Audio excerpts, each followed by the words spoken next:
Assalamualaikum warahmatullahi wabarakatuh. Asyhadu an la ilaha illallah wa asyhadu anna Muhammadar Rasulullah. Ilahi anta maksudi wa ridha kamatlubi, a'tini mahabbataka wa ma'rifataka. Allahumma sholli ala nabiyina Muhammadin wa ala alihi wa sallim tasliman. Allahumma sholli ala nabiyina Muhammadin wa ala alihi wa sallim tasliman. Allahumma sholli ala nabiyina Muhammadin wa ala alihi wa sallim tasliman. Allahumma sholli ala nabiyina Muhammadin wa ala alihi wa sallim tasliman.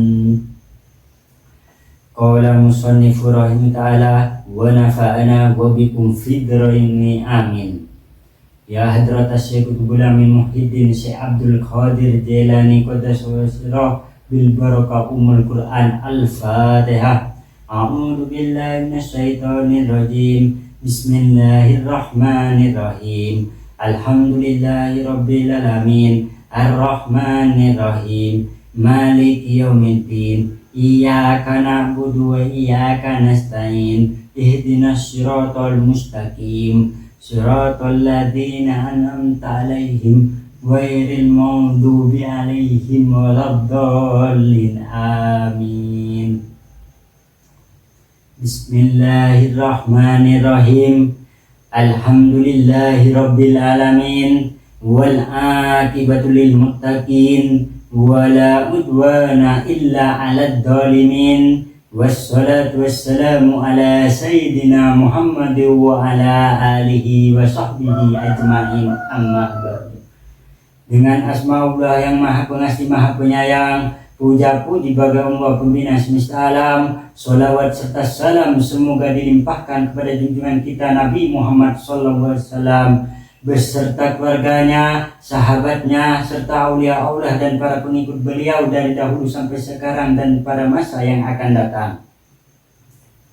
Maka ini sekelumit menakib Sultan Aulia Syekh Abdul Qadir Jailani, semoga dengan diperingati dan dibacakan manakib ini, yakni riwayat serta sejarah perjuangan Syekh Abdul Qadir Jailani, senantiasa Allah SWT melimpahkan karunia kepada kita sekalian, terutama kepada subul hajat, keselamatan dan keberkahannya.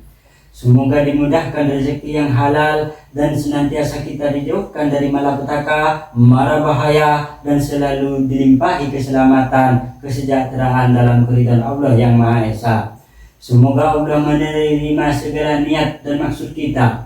Semoga dimudahkan urusan kita, baik yang berhubungan dengan dunia dan akhirat. Amin, amin, amin, ya Rabbal Alamin. Manakib Syekh Abdul Qadir Jailani diantaranya: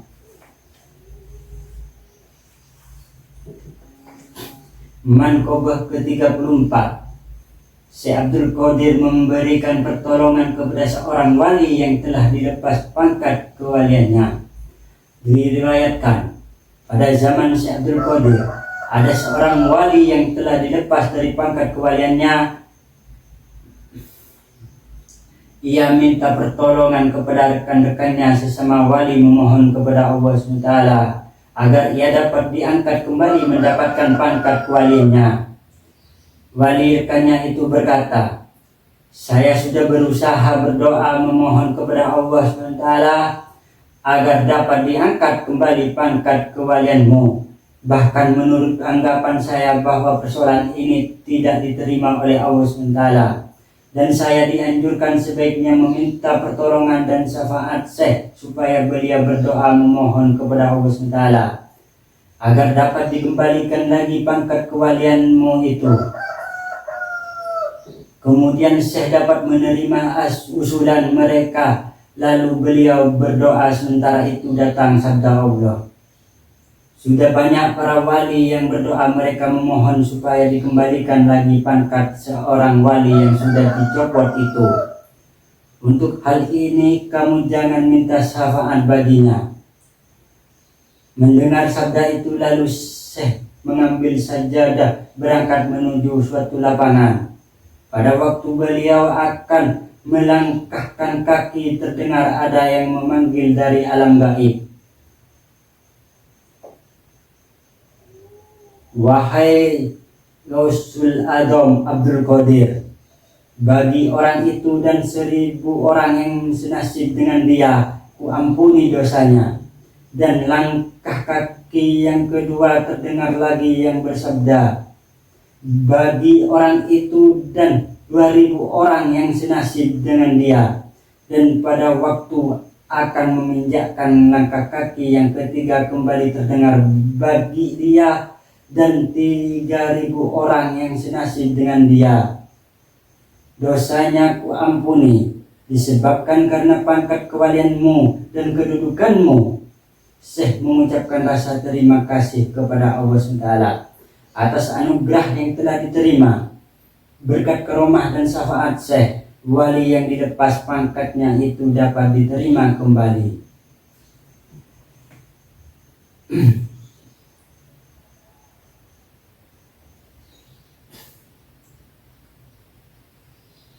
Karena sekarang akhir zaman itu banyak pemecah umat, bahkan pemecah pasangan, penyebab tidak samawa. Oke, sekarang kita jelaskan mankobe ke-34, bahwa Syekh Abdul Qadir ini pangkat kewaliannya dan kedudukannya itu terlalu tinggi. Kenapa? Karena Syekh Abdul Qadir ini cucunya Sayyidina Hasan Hussein. Berarti kalau sanadnya Syekh Abdul Qadir Jailani ini tersambung Hasan dan Hussein, berarti cucunya Rasulullah SAW. Dan Syekh Abdul Qadir ini mewarisi Rasulullah SAW, karena ada sebuah hadis al ulama warasatul anbiya. Berarti penerus Rasulullah SAW yaitu ulama. Ulama. Kenapa al ulama warasatul anbiya? Karena Nabi itu secara batin, kalau Rasul itu kan dohirnya, kalau Nabi itu batin. Berarti Syekh Abdul Qadir ini tinggi. Untuk akhir zaman ini yang tinggi itu selainnya wali malamatiyah, yaitu Imam Mahdi di akhir zaman ini. Untuk itu orang yang tidak bisa hijrah itu disebabkan ruh kudsinya macet, disebabkan itu faktor keturunan. Kadang faktor keturunan yang disebabkan faktor keturunan itu ya bisa kemungkinan orang tuanya pernah makan hal yang haram, ya, disebabkan orang tuanya melakukan dosa. Karena melakukan dosa dan kita bukan seorang nabi, karena kalau keturunan nabi itu kan bukan cuman itu nurnya langsung turun seperti Habib itu. Makanya jangan heran kalau ada Habib itu luar biasa. Apalagi Habibnya belajar tasawuf, itu lebih cepat menjadi wali Allah. Oleh sebab itu kita kan bukan keturunannya Rasulullah SAW, maka manusia, alam semesta itu kan terbentuk dengan dua kalimat syahadat, asyhadu an la ilaha illallah wa asyhadu anna muhammadar rasulullah. Berarti adanya alam semesta terbentuk karena adanya Nur Muhammad. Yang menciptakan alam semesta hanya Allah Taala. Oleh sebab itu, yang bagi tidak bisa hijrah, bergurulah pada wali mursyid kamil mukamil, karena dia yang bisa membuka ar-ruh qudsi yang dapat izin. Sedangkan wakil talqin itu hanya perantara, karena guru sebenarnya itu wali mursyid kamil mukamil. Wakil talqin itu perantara atau khalifah. Karena itu dapat izin dari wali mursyid kamil mukamil, wakil talqin. Karena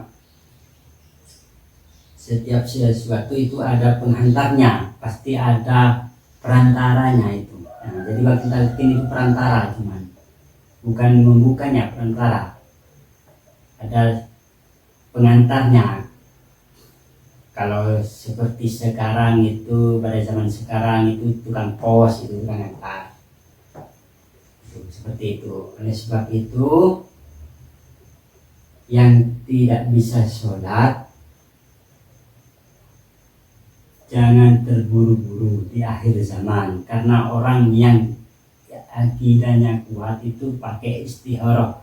Doa istikharah itu sesuai dengan psikolog Islam dan psikolog tasawuf. Berarti doa yang ada di dalam istikharah itu isinya berarti ma'rifatullah dan sekaligus masa depan. Karena yang perlu kita lihat masa depan. Yang tahu masa depan hanya Allah Ta'ala. Karena Allah Ta'ala mempunyai sifat al-alim. Ya, manusia kan al-alim, zat yang maha mengetahui baik yang tersembunyi maupun yang nampak, baik apalagi yang tersembunyi. Nah itu. Karena banyak orang yang tidak menyadari yang dohir, kesadaran yang batin. Nah, kalau kesadaran yang dohir itu banyak, tapi yang batin itu yang jadi masalah. Oleh sebab itu kita berhati-hatilah, berdoalah agar terhindar yang namanya perceraian, perselingkuhan, bahkan pembunuhan. Karena orang yang jiwanya tidak tenang atau yang tidak dapat melakukan sholat, itu menganggapnya orang yang sholat bisa membawanya, bisa tenang. Karena orang yang selingkuh itu berarti dia tidak sanggup menghadapi pasangannya, berarti sama-sama jiwanya bermasalah dalam berkeluarga, sehingga tidak samawah. Oleh sebab itu berhati-hatilah, karena orang yang selingkuh itu dia akan bukan bisa selingkuh lagi, bahkan kalau Allah murka lagi, karena rezekinya orang yang jiwanya bermasalah itu bukan rahmatullah, tetapi azab yang ditunda-tunda. Oleh sebab itu berhati-hatilah supaya tidak berakibat fatal pada dirinya sendiri, bisa menyebabkan pembunuhan. Nah, ini untuk keselamatan umat, soalnya keselamatannya umatnya Rasulullah SAW. Oleh sebab itu berhati-hatilah dalam bertindak dan berhati-hatilah dalam mencari guru. Sebaiknya kalau cari guru yang Ahlus Sunnah wal Jamaah, di bawah naungan Ahlus Sunnah wal Jamaah, seperti tasawuf itu kan banyak toriko yang di bawah naungan Ahlus Sunnah wal Jamaah. Namun perlu hati-hati, di akhir zaman ini banyak yang mengaku wali mursyid, alias pengkhianatan terhadap mursyidnya. Orang yang mengkhianati wali mursyid kamil mukamil berarti dia terputus sanadnya. Nah, berarti terputus tanpa syarat. Oleh sebab itu berhati-hatilah, karena di akhir zaman itu banyak ada warid, sehingga orang yang tidak bisa warid. Nah, ada dukun dan wali setan. Nah, untuk itu maka yang sulit, yang tidak mengerti ilmu tasawuf itu orang yang tidak mondok lalu belajar tasawuf itu agak bingung sebenarnya. Tapi kalau orang belajar lulusan pondok pesantren yang jalurnya pondok pesantren yang ahlu sunnah wal jamaah, yang benar-benar dari ulama pondok pesantrennya, lalu dia belajar tasawuf, maka dia bisa membedakan mana ulama dohir atau syariat, mana ulama batin atau wali Allah, mana ulama su atau wali setan, mana haudid. Nah, 4 ini yang bahaya. Oleh sebab itu berhati-hatilah dalam mencari guru supaya tidak terjadi yang namanya perceraian, perselingkuhan, pembunuhan. Nah, itu karena yang dikatakan orang yang mampu menjinakkan, orang yang dikatakan jiwa yang tenang itu orang yang mampu menjinakkan hawa nafsunya sendiri, dari itu. Karena jiwa yang terbelenggu oleh hawa nafsu itu harus diperangi, karena musuh kita itu nafsu. Maka jinakkan hawa nafsunya kita sendiri dan jin korin, karena setiap manusia ada jin korinnya. Oleh sebab itu berhati-hatilah dalam berburu. Kalau jika Anda tidak bisa mengalahkan nafsunya diri sendiri dan tidak mampu mengalahkan jin korin yang ada pada dirinya sendiri, sekali-kali jangan belajar kebatinan, karena kebatinan ada bangsa kodemnya. Anda tidak bisa mengalahkan hawa nafsunya sendiri dan tidak mampu mengalahkan jin korin yang ada pada dirinya sendiri, masih ditambah dengan hodom yang dari luar, ya tambah parah, itu tambah sulit untuk mengobati, itu tambah sulit. Nah, itu urusnya wali mursyid kamil mukamil, karena beliau yang dapat izin dari Allah Ta'ala untuk membuka ruh qudsi yang terdalam apabila dia mempunyai riwayat faktor genetik. Kalau hanya faktor lingkungan masih mendingan. Nah, itu. Tetapi walaupun faktor lingkungan, sebaiknya itu berguru pada wali mursyid kamil. Khawatir tanpa sengaja makan hal-hal yang haram, karena yang orang yang makan hal yang haram, maka itu resiko pada anak-anaknya. Maka anaknya itu harus dibawa ke wali mursyid kamil atau wakil talqin, karena wakil talqin itu sebagai perantara yang dapat izin membuka ruh qudsi hanya wali mursyid kamil yang asli, bukan yang mengkhianati wali mursyid kamil. Kalau yang mengkhianati wali mursyid kamil itu namanya wali mursyid mengaku wali mursyid alias palsu alias kuat. Oleh sebab itu berhati-hatilah. Oleh sebab itu kita dengan syafaat Islam, dengan karomahnya para wali, dengan hikmah bil barokah wal karomah Syekh Abdul Qadir Waliullah wa bi syafaati Rasulullah Islam, kita dijauhkan dari fitnah dajjal di akhir zaman ini. Kita bisa diangkat menjadi wali Allah yang paham ma'rifatullah, dan kita bisa memandangnya di surga, memandang Allah Ta'ala. Karena nikmat terbesar adalah memandang Allah Ta'ala. Karena cinta itu ada bertingkatan. Cinta kepada Allah, cinta kepada Rasulullah, cinta kepada orang tua, cinta kepada diri sendiri, dan cinta kepada orang lain. Bagaimana dia bisa mencintai orang lain sedangkan dia tidak cinta kepada Allah Ta'ala? Bagaimana dia bisa mencintai orang lain sedangkan dia tidak cinta pada Rasulullah SAW? Bagaimana dia cinta kepada orang lain sedangkan dia tidak cinta pada orang tuanya sendiri? Bagaimana dia cinta sedangkan orang tuanya tidak mencintai anak-anaknya? Bagaimana dia cinta terhadap orang lain sedangkan anaknya itu tidak cinta kepada dirinya sendiri yang disebabkan oleh orang tuanya? Oleh sebab itu orang tua itu kalau tidak bisa mendidik sendiri, pasrahkanlah pada ulama. Saya tidak bisa bicara kiai, karena kiai itu belum tentu ulama. Ada kiai dukun, ada kiai wali setan. Berhati-hatilah dalam mencari guru. Di akhir zaman itu ujiannya berat, harus dihadapi dengan iman yang kuat, yang kokoh, diperkuat imannya, karena akhir zaman itu berbahaya. Hanya ini yang saya bisa sampaikan. Kurang lebihnya mohon maaf apabila ada suatu kekurangan atas kesalahan saya, kebodohan saya, dan kehinaan saya. Karena saya ini manusia, tidak luput dari suatu kesalahan dan banyak kekurangan. Karena yang maha sempurna hanya Allah Ta'ala. Allahu a'lam bishawab. Khairun minni wa billahi taufiq wal hidayah wal ridha wal inayah. Assalamu alaikum warahmatullahi wabarakatuh.